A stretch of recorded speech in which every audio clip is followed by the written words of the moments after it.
Depuis que la police d'Hollywood a utilisé un tout nouvel outil pour attraper les voleurs de voitures, jusqu'à une folle course-poursuite en Estonie stoppée net grâce à un spike strip parfaitement placé, voici les 10 interventions policières les plus incroyables.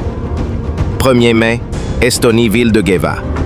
Il est un peu plus de 7 heures du matin quand la police est appelée pour un homme visiblement sous influence qui a décidé de prendre le volant. Ce qui devait être un simple contrôle tourne rapidement à une course-poursuite effrénée à travers la ville. Alors qu'ils s'engagent sur une route à double voie, les policiers installent un spike strip. Au moment où le suspect s'approche, un agent déploie le dispositif avec un timing parfait, perçant les pneus et forçant le conducteur à s'arrêter. On ne sait pas combien de temps a duré la poursuite, mais une chose est sûre, les spike strips sont réservés aux situations où toutes les autres méthodes échouent.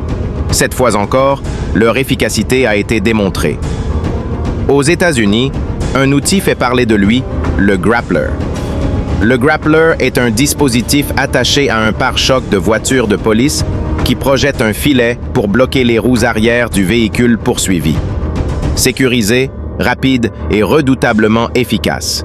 Le 26 décembre 2023, la police d'Hollywood l'a utilisé pour arrêter 2 voleurs de voitures qui circulait dans une Camaro volée. Le 22 septembre 2022, c'est en Arizona que le grappler a empêché une femme désorientée de percuter un véhicule de police, croyant qu'il appartenait à son ex-mari.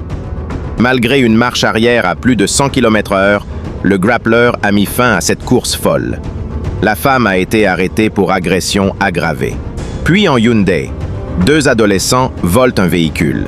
La chasse qui s'ensuit est l'une des plus violentes jamais enregistrées. Même après que les airbags se soient déclenchés à la suite d'un accident, ils refusent de s'arrêter. À toute vitesse, le conducteur de 16 ans continue à semer les policiers.